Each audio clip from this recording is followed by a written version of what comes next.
So it's my pleasure today to share with you what we're doing to develop lean capabilities at Rolls-Royce. Or a proper title would be Further Developing Lean Capabilities. And it's a great move on from the presentation that Peter gave. And I'm really sorry I've come second, because that was a really good presentation. I want to introduce Rolls-Royce. I'll do that with a quick video. Let's do it.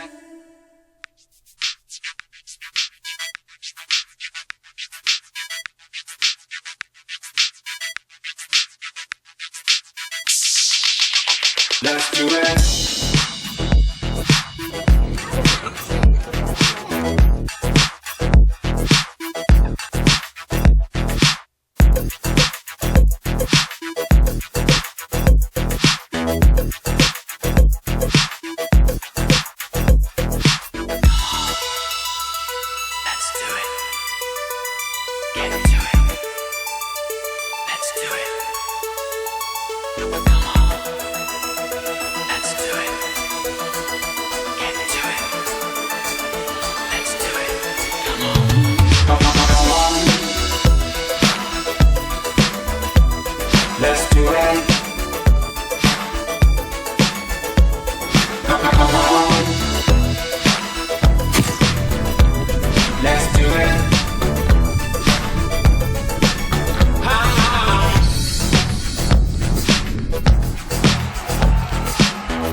So what a fantastic video. It's clear from the video that we work far beyond the aerospace field. So our manufacturing portfolio, we work across civil aerospace, defence aerospace, marine, energy and nuclear, as this slide and the video shows. Rolls-Royce, we're a global company of over 40,000 people, and we have 148 manufacturing locations throughout the world. One location that would be worth a mention, and you might have seen it on the news recently, when Kate and William opened our Singapore facility, our Seletar campus. Our Seletar campus, we've invested over £300 million, will employ over 500 people when it's fully operational, and we're going to make and test our Trent engine and manufacture our Y-Cord fan blade. The Singapore facility embodies our latest thinking in terms of lean layout and design. Maybe one thing that you're expecting to see on this manufacturing portfolio is motor cars. Way back in 1973, we had some problems in Rolls-Royce with our first three-shaft engine, the RB211, and that led to the divestment of that motor car business. It's now owned by somebody else. So unfortunately, that means I don't drive a Rolls-Royce as my company car. So let's talk about our challenge. In this day and age, it's a really interesting one. It's delivering this order book, 62.2 billion. So we operate in civil and defence aerospace, marine energy and nuclear. Our customers don't just expect, they rely on us to guarantee the products and services that we provide. There is no room for failure in the environments that we operate in. And with a record 62.2 billion order book, as we grow our business significantly to meet that, we need to ensure that we continue to provide unprecedented levels of quality, reliability, responsiveness, and delivery performance. We need to live up to our brand promise that is trusted to deliver excellence. So this is our challenge. This isn't a burning platform. This is a burning ambition for us. And one of the ways that we're addressing this challenge is through further developing our lean capabilities. Pretty much like the history that Peter took us through, lean thinking is not new in Rolls-Royce. This very early and rather grainy picture shows we were early adopters of Visual Factory and had a very early go at trying to classify the wastes. Again, I've got a very famous quote. Strive for perfection in everything you do. Take the best that exists and make it better. If it does not exist, create it. Accept nothing as nearly right or good enough. So Sir Henry Royce had an early dissatisfaction with the status quo. And talking to David yesterday, strive for perfection. We've heard that word before somewhere, I think. There's many quotes that Sir Henry's accredited for, and we use them a lot in the presentations that we're giving people to remind them of our past. My personal favourite with lean is, everything we do adds either cost or value. So they were very, very early adopters of lean thinking. Let's look at some more recent history. We started our lean journey back in 2001, and we developed the Rolls-Royce production system, very much a lean-based system, with all of the tools copied from Toyota. That seems to be the norm. In 2005, we added process excellence, very much a Six Sigma-based program. In 2008, we thought it would be a good idea to join those together. So we launched our improvement journey to process excellence, bringing lean and Sigma thinking together. And in our improvement journey to process basics, we're aiming to go through process basics, process control, process flow, and process capability. Let me talk a little bit more about this more recent history in terms of what has that done for us then. So before we reflect on what we've moved to, let's just have a look at the results of what came before. We have got a fantastic production system in the Rolls-Royce production system. We call it the Rolls-Royce of production systems. It's based on our own and others' learnings, pretty much like Peter's presentation. This has got every lean tool you can think of, and probably some that you can't, documented. It's a very, very good knowledge management system. It's underpinned with one global goal, and that's to develop a culture of continuous improvement. It's followed by 7 principles. The customer defines value, flow, the things you'd expect to see. And underneath that, there's 13 modules, and the modules range from performance management to lean factory design and layout. It's really good. 16,000 pages of lean. 16,000 pages of lean. First reflection point here for me, and Kevin Robinson will remember this, who's in the audience, who joined Toyota with me and is still there. So he'd be a great speaker for next year. Sahara, our first general manager, tried to document Toyota production system for the original group leaders and team leaders and engineers in the plant. And what he created was a A5 sheath. It was this thick. Sahara's English wasn't very good at the time, so it was written in Jinglish. So it made absolutely no sense grammatically. But he'd managed to capture what TPS was all about in this very, very little book. Let me reflect on, I left Toyota and went to Ford. At Ford, we tried to do the same thing, but we thought we'd be a bit smarter. And we tried to think about any problem that we were likely to encounter. Let's document it, let's try and capture it. And again, from memory, we ended up with 11 binders, this thick. If you stack them up, they were this high. It was 4 trips to the car.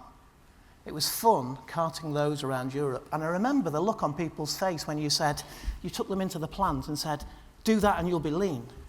People just looked at you like you'd... This is not a reflection of Ford. This is a reflection of where our thinking was at the time, and what the team did to Ford. Again, how are Toyota able to keep it so simple and so neat?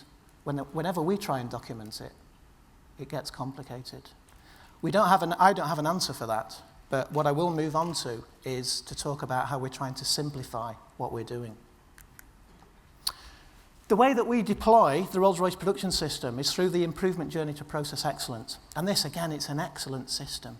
It's very, very well deployed. Through our business plan deployment or our policy deployment process, this goes to everybody in Rolls-Royce. So not just manufacturing, everybody is touched by the improvement journey to process excellence. Most of the plant leadership team have an individual objective to move forward on this improvement journey to process excellence. And it's made up of the 4 elements that you can see. Each of these elements are made up of building blocks. And so, for example, under process basics, you'd see things like standardized work, visual management, performance management. It's audited every year. And again, it's a very, very good system. Top trump you on the training. So we have a very comprehensive training program that's based on Six Sigma. We've got 25,000 accredited yellow belts at Rolls-Royce. 25,000 accredited yellow belts. We have got 1,600 green belts accredited. The yellow belt team work on just do it activity and simple problem solving. The green belt work on more complex problems and work on coaching the yellow belts. And the yellow and green belts are deployed into the businesses. So you don't have a full-time role as a green belt. When we get up to black belt, we've got 300 accredited black belts at Rolls-Royce. These guys work on coaching the green belts and work on more complex problems and are generally plant assigned, working alongside the plant leadership teams. And they're supported with 51 master black belts that are deployed globally. These guys are senior leadership coaches and also help us design and develop the direction of our improvement journey. So it's a very comprehensive training program. It's not all about the money, I agree with you, but what we were able to bank last year on a turnover of just under £12 billion was a £305 million cost saving. And that probably covers down to green belt on that triangle that you saw. So it didn't capture all the just do it activity, but we were able to capture 305 million as a direct cost saving, which is very good, But let's look towards the future, an even better if. I think what we've fallen into is the common mistake. We work really hard at factory design and layout. So our new facility in Singapore embodies our latest thinking in terms of how to design and how to lay out a factory to get flow. We work really hard on our production system. So we've got the Rolls-Royce production system and our improvement journey to process excellence. Very, very good. We've not worked as hard at trying to define what's the leader's role in all of this, and how do you have to behave to get the best out of the system. Why have we come to that conclusion? Why did we define that as our problem? And this is what we've discovered.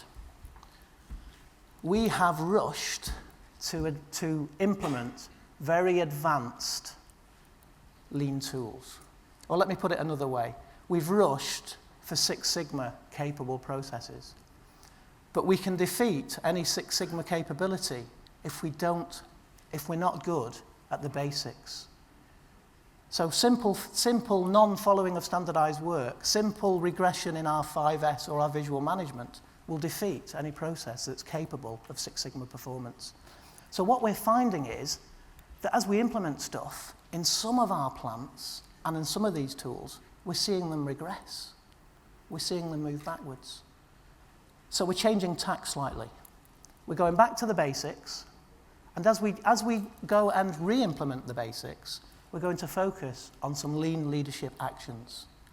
And once our actions on our lean basic tools match, we'll then move to more advanced. So that's what we're finding. That's our big lessons learned. And what I want to do is just take you on the journey that we're going through to enable us to do that. Putting it another way, and we're using this brand a lot within Rolls-Royce, it's let's be brilliant at the basics. And again, in a Rolls-Royce context, that's the improvement journey to process excellence and our process basics. So, how are we doing this? We've developed our Process Excellence Leadership Academy. When I say developed, I'm probably stretching the truth a little bit. We've stolen it, and we've stolen it with pride. For those people who have been around Airbus, Jaguar Land Rover, Ford Motor Company, and this thing spreads pretty wide, you'll probably recognise it as the Lean Learning Academy. Why have we called it the Process Excellence Leadership Academy? We had a lot of discussion yesterday about language. And one of the questions that you fielded was, you've got all of these different things going on, what's the message? Well, the message with the Process Excellence Leadership Academy is easy to sell. It might have been a little bit different if we would have said, this is the Lean Learning Academy. So let's think about the language. What is the Process Excellence Leadership Academy? It's not a training course. It's an extended plan, do, check, act process. And we try and extend that process and make it last as long as we can. It starts with some pre-work, some pre-reading. We're trying to get people in the mind of change. So we give the simple book, Who Moved My Cheese? Great airport read. We also give them an article about Toyota, the Learning to Lead at Toyota article. Again, a fantastic read, just to get people thinking a little bit differently. And then we ask people to come to the peeler with an objective. Why are you coming? What is the problem that you're trying to solve? What's your purpose to be there? We then spend 5 days, and I'll go through on the next couple of slides the detail of what we do in those 5 days as a team. When we're in that 5-day workshop, we identify some stuff to go and do, some simple improvement stuff. We have a gap of 4 to 5 weeks where we do the stuff that we said we were going to do, hopefully. We then come back for Peeler Part 2 and spend 4 days, and the first thing we do is a quick PDCA cycle on did we do what we say we do, and did we learn anything from it? So if we did something and it worked, fantastic. If we didn't do something, okay, well, what did we learn from that? Why is it difficult, and what can we take forward? And then we try and embed and continue the learning for as long as possible through a concept we call the Cohort Club, where we keep pulling the team back together to reinforce the learning and to continue the improvements and continue the learning cycle. So I talk about it being 6 months on there, but we're trying to extend it so it starts and it doesn't finish. Process Excellence Leadership Academy, focusing on the basic lean tools. First, let me talk about how it's structured. We take senior leaders through this program. And when I say senior leaders, Dan helped us with this last year, where he came to Germany, where we had a sector president and all of his first line go through this very program. But we also recognise that leadership necessarily isn't a position. We have leaders on the shop floor who don't have the authority, but lead without authority. We target those guys to come on the course. We take our trade unions through this course. And only last week in Canada, we had 2 union reps, and the president of Rolls-Royce Canada sat through the same course. Really powerful. So let me just talk about some of the stuff we cover. And it looks really basic. And you know what? It is. We top and tail the day with leadership. And we do this in a very strange way. We have a book called The 21 Qualities of a Leader, and it's written by a guy called Maxwell. Great airport read if anybody's flying home. And we set homework every night and say to the team, go and read this chapter and talk about the relationship to your position. Oh, and by the way, please fill out an A3 to summarize the key points of this book. We start the next day with selecting somebody randomly to come up and talk about that chapter. And we spend the first 90 minutes of the day talking about 3 leadership words. So let me give you an example. Courage would be one of the 21 qualities that this Maxwell teaches us about, courage. And where the discussion always ends up is, courage isn't jumping out of an aircraft. Courage is the young team leader who's trying to take a team through a team board. Or to question people on, we planned 8 and we only did 7, and what's the problem? And the discussion goes on to say, so how do we create an environment where people can be courageous in that way? Just one very simple example. Paradigms. We've got a lot of paradigms in Rolls-Royce. And in fact, the order book could be a paradigm, because that says, you know, we're pretty safe. We're pretty safe. How we try and frame a paradigm is, for those people who think it can't be done, get out of the way of those people who are doing it. And we have a very simple exercise. It's a puzzle. It's a cube that only goes together in one way. We split our 18 delegates into 3 teams, and we challenge them to get it together in under 10 minutes on round 1.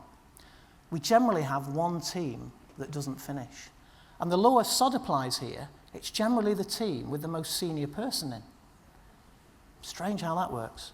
It's good because it lightens the experience, and we do have a good laugh around it. And then we challenge the team and say, just the other things that we're going to cover on this course, your new target is under 2 seconds. Under 2 seconds. And for those of you who think it can't be done, get out of the way of those who are doing it, our world record is 0.6 of a second. So from not completing in 10 minutes to 0.6 of a second. It's a simple game. It's a stupid game, really. But the message is pretty clear. Just applying basic stuff gives us massive returns. 5S and visual management. Again, we do something practical. And for those people who've not been through the academy, we jumble up a lot of numbers on a sheet of paper, give people a minute to find 1 to 49 in sequence. Round 1, we never complete it. We apply 5S to this piece of paper, and by the last round, we're all doing it in under a second. So we're getting massive benefits from very, very little investment, and that's the message. Tim P. Wood, that's our acronym for the 8 wastes that we have in Rolls-Royce. Anybody think what the P is? People, yeah. It's not people, we've got too many. It's we're not necessarily utilising the people in the best way and engaging everybody's brain. We teach Tim P. Wood, we do a waste walk. We also, the crescendo of the course is a very, very simple process map that we get the senior leaders doing. Standardisation. We talk about without standardisation there can be no improvement. And again, we do something very, very childish almost, or it seems when you're setting the task. Please draw a pig. We get 18 people to draw a pig. We then stick the pigs on the wall and look at how much variation we get from a simple task. Again, the reflection you have here is, how many times do we go in to work and say to people, draw a pig? And then when the result comes back, it's, well, that's not really what I was expecting, and it's different from Harry's. We then go through the process of writing standard operations for drawing a pig, and then we compare. We compare. Really powerful. We talked about policy deployment yesterday. We have our BPD, business plan deployment process, so we remind people about what that should be doing. Problem solving. John will be pleased to know that we take our problem solving process, we put it on an A3 sheet, and we send teams out into the business to go and solve a real problem. And the last thing we cover is process confirmation. How are we going to continually confirm we do what we say we do? Do what we say we do. So far, this is sounding pretty straightforward. But let me talk about why it works for us and what makes it unique in my mind. And there are a number of things that make it unique. I think firstly, it's how the course is structured. How the course is structured. And this is back to the PDCA that I talked about, the extended PDCA we do. We only spend 30% of the time where we're in a classroom with a PowerPoint saying, remember what 5S was? Remember what standardization's about? Remember what Visual Factory is? And we talk about there, what are the benefits that we were expecting to see when we first rolled that out? So again, just remember, senior leadership, sector presidents, a quick reminder. Everybody is assigned a focus area throughout the course. So every go, look, see, you go back to the same area and you look at the area through a different lens each time. So if we go with a 5S lens, we just go and look at the 5S and say, when we rolled this out, is this what we were expecting to see? Is this how we were expecting people to work? If we then come back into the classroom and we reflect on it, what did we find? And the interesting thing about this reflection process is we reflect 3 times. We have 3 teams in 3 different focus areas, so we get 3 lots of learning from the team. If we think about Laurie's presentation yesterday on policy deployment and business plan deployment, we asked the questions that you were talking about. So we set the direction at the start of the year. Let's do a go, look, see, and look at what people are working on. And are we following that direction? And how are you helping me get towards it? And let's come back and reflect. And the questions that we ask when we're reflecting is, what kind of leadership environment are we creating when we're seeing the opportunities that are out there? So that's one way that we make it unique. I think the second way that it's unique is the people that I asked to deliver this. I only let 5 people deliver this course. And they're not good trainers, but they're excellent practitioners. These guys really understand the power of these basic tools. So there's only 5 people that we let do it. The third thing that makes us unique, and I know I freak out the training department with this, is there's no rollout plan. There is no rollout plan to deliver this academy. We replicate it based on pull. So we only go and push on an open door, and we only replicate it based on pull. And I think the last thing that makes it unique, certainly in Rolls-Royce, is it's not different dependent on your grade. You go through the same course no matter where you are in the organisation. And the power of having a union guy and a sector president in the same room for 9 days, working on stuff for 4 to 5 weeks in between, and developing the solutions in the reflect and feedback is very, very powerful, very powerful. Another really good build from your presentation, Peter, is what we found is when you talk to people about lean leadership behaviour, it's abstract. What do you mean? How do I behave in a lean way? So what we've done is we've tried to identify lean leadership actions. And again, this is a SharePoint. These are probably roughly right, but this is what's working for us.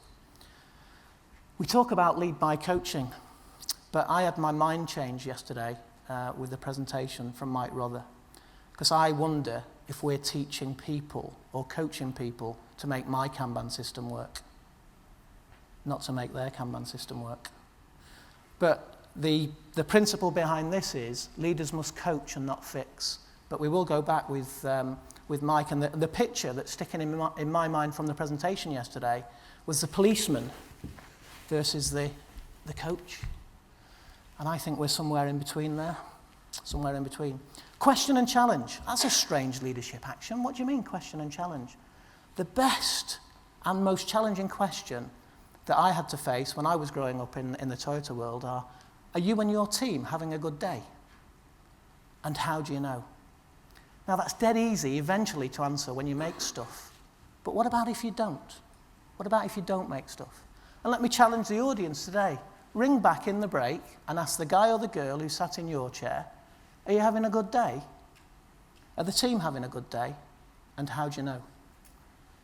Surprising the amount of silence you'll get with that question. Surprising.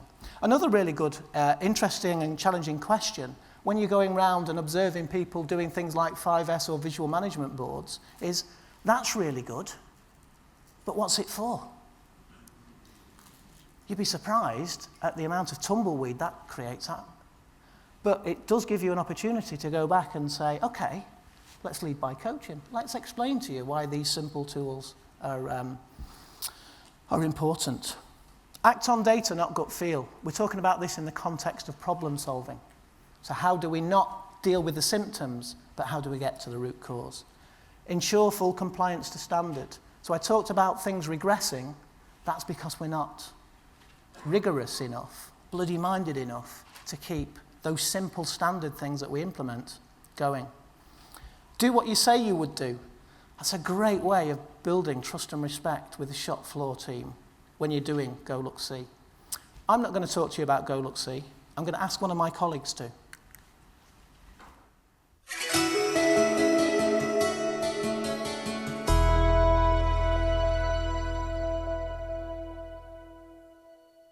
During the last 2 years, we went through a massive turnaround in our main factory in Gnief. And basically, to do a turnaround is always a bit of the same. With the management team, we set up a clear vision, what we wanted to achieve. We communicate this vision to all the employees so that they knew where we wanted to go. And then the tricky part was coming is to make it happen, to go from PowerPoint to action. And to do that, I think we did use a lot of different leadership tools. One of them, which has been critical, was the go, look and see behavior. And I think our focus has been to be in the shop floor with the people to implement these tools. And the go, look and see has been critical in this implementation of these tools. Why is that? Because go, look and see is basically you are with the people, for example, looking at the safety program on the machine, talking the operator, finding solution with the operator, talking with the maintenance department so that they see what is possible, what is not possible, in which amount of time. So basically it's a critical behavior in terms of leader to be in the situation, talking to the people, to find solution with the people. And also this, which is very important, they see you behaving. So not only you see what's happening, not only you look at what is happening or not happening, but on top of that, they see you. Fantastic video, and great that a VP of manufacturing is talking about Go Look See with such passion. Some great one-liners that Emmanuel said there, from PowerPoint to action. You know, how true is that? And the last thing he said is, it's about the shadow that you cast as a leader. So it's not just about you going down and confirming what the team's doing, but the team also get a chance to see how you operate, how you behave, and what you're about. What he didn't say was Go Look See gives you the opportunity to go and do all of these other leadership actions. It gives you a chance to lead by coaching. It gives you a chance to question and challenge. That's really good, but what's it for? You can start acting on data and not gut feel. You can ensure that we're complying to the standards, and you can also do what you say you'd do in terms of getting out there and Go Look See. So let me quickly summarize what we're doing to enhance our lean capabilities at Rolls-Royce. We are refocusing on being brilliant at the basics. We are coaching our leadership teams through our Process Excellence Leadership Academy. And through that academy, we're being very explicit on our lean leadership actions. Thank you very much.